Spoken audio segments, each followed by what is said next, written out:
kita harus hentikan Roy Suryo ini untuk menipu publik terus. Bayangkan jika dia tetap mempertahankan diri bahwa dia peneliti, dan dia dipakai pada sidang-sidang peradilan berikutnya. Pernah nggak ada catatan Roy Suryo melakukan penelitian yang relevan tentang keaslian atau keotentikan atau kepalsuan dokumen atau ijazah? Kan nggak pernah. Mana buktinya? Karena itu pasti tercatat. Kami mendatangi, berkunjung ke rumah kediaman Pak Joko Widodo dan keluarga. Itu ketuduhan Roy Suryo yang sangat sadis, terus berulang-ulang, produksi hoax, dan itu bebas dia mengarang dan menipu publik, bahwa saya dituduh menulis buku itu karena buku pesanan. Bahkan akhir-akhir ini, tadi pagi bahkan dia katakan bahwa buku tersebut adalah buku bayaran. Bayangkan, dengan entengnya mulutnya menyebarkan fitnah, dan itu mereka anggap itu adalah hak asasi manusia, seperti yang selalu didengungkan oleh Refli Harun. Tanpa bukti apapun, tanpa secercah, secuil bukti apapun, dengan enteng dan atas nama hak asasi manusia, mereka dengan gampang menuduh bahwa buku itu buku pesanan dari Pak Jokowi dan buku bayaran. Dan saya sesalkan juga ketika ada dialog kebangsaan di Bandung, Roy Suryo di depan para forum purnawirawan TNI, itu sengaja dia mencetak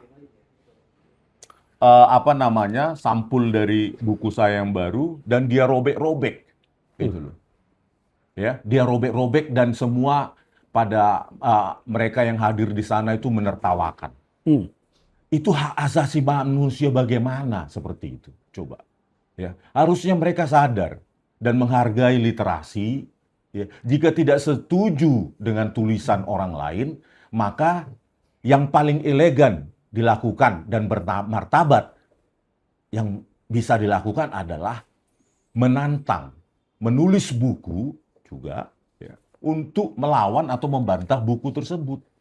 Bukan dengan menyobeknya. Inilah makanya saya katakan, Roy Suryo ini adalah politisi berbulu peneliti. Politisi yang berpura-pura jadi peneliti. Politisi yang tidak punya background pendidikan apapun terkait dengan klaim dia sebagai ahli atau peneliti telematika. Sebenarnya ia hanya menempuh studi Visipol dan mungkin menekuni hobi fotografi. Fotografi itu sangat jauh berbeda dengan digital image processing, apalagi digital forensik. Fotografi itu untuk seni, art. Sementara digital image processing dan digital forensik itu mathematics, itu sains, bukan art. Jadi kita harus hentikan Roy Suryo ini untuk menipu publik terus. Bayangkan jika dia tetap mempertahankan diri bahwa dia peneliti, dan dia dipakai pada sidang-sidang peradilan berikutnya. Bisa yang salah dibenarkan dan yang benar disalahkan. Dan itu akan diperjualbelikan gitu loh di persidangan. Makanya saya bilang ini harus dihentikan dan harus ditelanjangi nanti di persidangan bahwa Roy Suryo adalah politisi yang mengaku peneliti.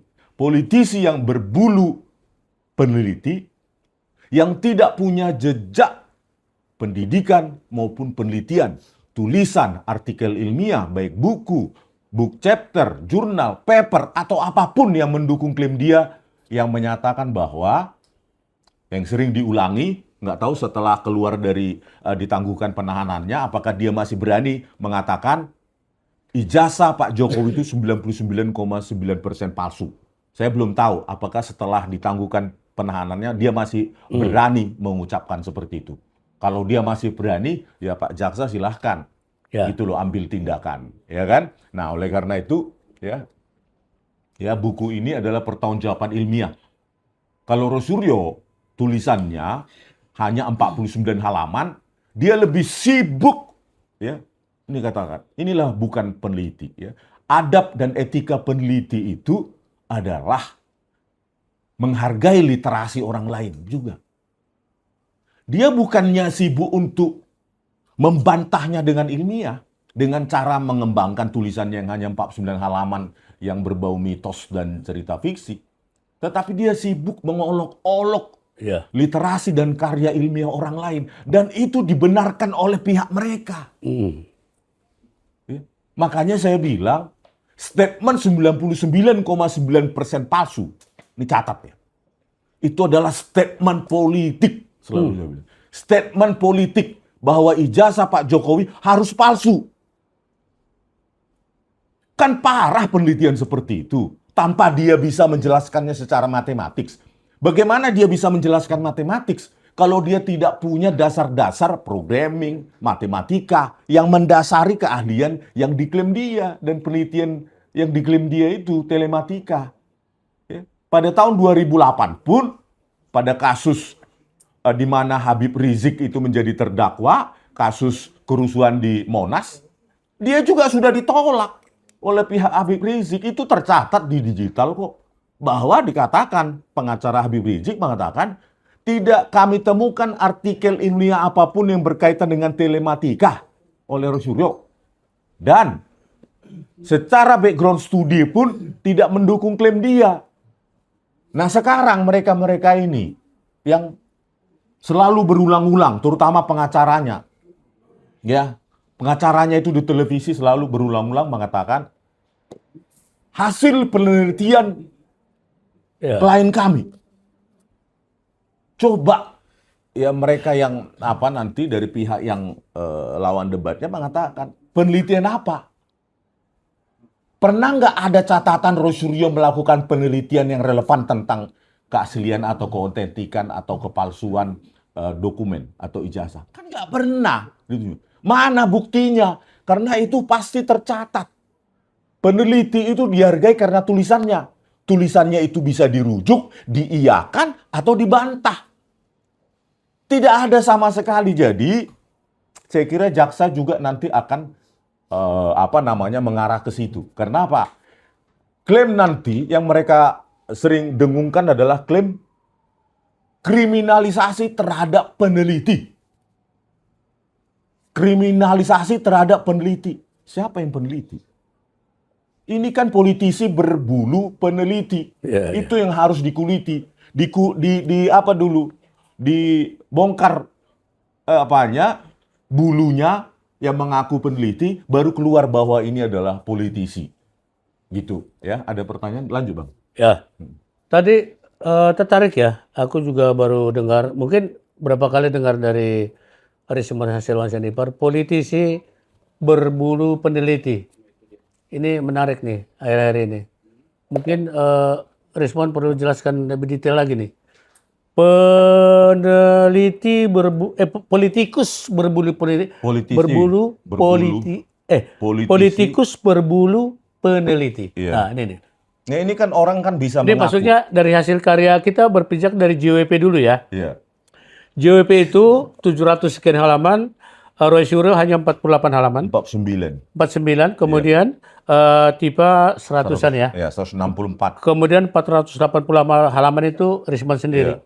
Nah, apakah berdasarkan itu Laya mengatakan atau Rismon mengatakan politisi berbulu peneliti? Iya. Based on itu atau ada yang lain? Ya, itu termasuk dan catatan lainnya. Ya. Kan catatan lainnya tentang hasil penelitian Rosuryo berupa laporan penelitian, paper, jurnal, book chapter, buku dan lainnya itu kan tidak pernah ada. Ya. Ya, bahkan saya katakan akun Google Scholar pun tidak pernah ada. Di situ kan kalau akun Google Scholar ataupun Scopus itu akan dicatat hasil penelitian atau buku atau book chapter atau jurnal apa sajakah yang pernah dirujuk atau direferensi oleh peneliti lain. Sejauh ini tidak ada ya? Nol. Nol. Zong itu dengan mudah kok divalidasi kan di internet. Kalau tulis Rosuryo Google Scholar gitu, nggak ada gitu loh. Jadi, nah makanya saya bilang ini hati-hatilah kita menelan statement politik dari orang yang mengaku peneliti, yang saya sebut politisi berbulu peneliti. Kenapa? Kita ini kan di Indonesia ini banyak yang publik yang cepat menelan begitu saja tanpa memvalidasi apapun, Ya. Bang. Nah, inilah publik semacam inilah yang menjadi korban dari Rosuryo dan para pengacaranya. Ya. Pengacaranya kan dengan enteng, hasil penelitian klien kami yang mana? Seharusnya di counter ya sama pengacaranya. Iya, harusnya di counter. Ada nggak jejak atau background Rosuryo sebagai peneliti? Apa yang dia teliti?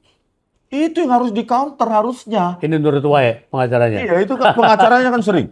Ini kriminalisasi terhadap peneliti. Halo, Rosuryo pernah meneliti apa? Ya, ya. Nggak pernah ada catatan apapun. Gitu loh, catatan digital bahwa dia pernah bukunya ada di perpustakaan dan itu sekarang dipakai oleh para mahasiswa. Itu kan tidak pernah ada. Oke, aku potong sebentar, Rismon. Aku panggil Rismon aja ya. Iya, Bang. Biasanya kami kalau berdua panggil Lae. Tapi karena ini adalah secara formal, aku panggil Rismon aja. Merangkap klienku, merangkap sahabatku, dan sebagainya. Jika tadi perkataan Rismon, politisi berbulu peneliti. Jika dibandingkan dengan karya Rismon sendiri, mulai dari JOP, bahkan sebelumnya juga, apa yang perbedaannya itu? Di mana bisa terlihat perbedaannya itu? Merah putihnya, katakanlah begitu. Kan orang dengan Aku host pintar juga ya. Iya. Wih, kan orang nggak usahlah kita membanggakan diri sendiri, Bang. Orang kan tinggal. Aku pengen tahu aja. Ya, Rismon Sianipar Google Scholar, Rismon Sianipar Books di Google gitu, Rismon Sianipar buku, kan ada Rismon Sianipar jurnal. Jadi dengan gampang seperti itu tanpa harus mengklaim bahwa saya peneliti hebat, bukan. Dari data itu aja ya. Iya, saya bukan peneliti hebat dibandingkan mereka-mereka guru besar di universitas sana. Tetapi saya punya catatan digital yang relevan bahwa tulisan-tulisan saya baik programming maupun digital image processing itu banyak tersebar bahkan ribuan di seluruh perpustakaan di Indonesia. Ya. Di OneSearch misalnya, OneSearch itu kalian search aja RH Sianipar gitu. Nama saya terkenalnya RH Sianipar atau Rismon Sianipar. Itu tersebar di seluruh perpustakaan dibuka ya? di Indonesia. Dibuka ya? Iya, Bisa ya? Oke, perpustakaan di Indonesia. Di UPH ini ada, di UI ada, dan seluruh Indonesia gitu loh. Jadi dari tulisan itu kan mereka paham, oh ternyata bidang penelitiannya adalah ini. Oke. Gitu. Sementara Rosuryo kan S1-nya Visipol, UGM. Tentu Visipol. tidak punya background pendidikan untuk menekuni mulai hal-hal dasar tentang, kalau saya sebut pixel saja pun, unit terkecil dalam image processing pun dia nggak paham di situ. Jadi bagaimana mungkin dia yang dari seni, dia menekuni hobinya, dia mungkin Visipol sambil menekuni hobi fotografi. Ya. Dan itu fokusnya seni, art, memperindah gambar, ya, tanpa mengetahui bahwa seluruh itu kalau di dalam digital image processing itu adalah semua operasi-operasi matematika. Siap. Berbasis matematika. Potong sebentar, Rismon. Subscribe, share, like, and comment. Subscribe, share, like, and comment. Subscribe, share, like, and comment. Subscribe, share, like, and comment. Subscribe, share, like, and comment.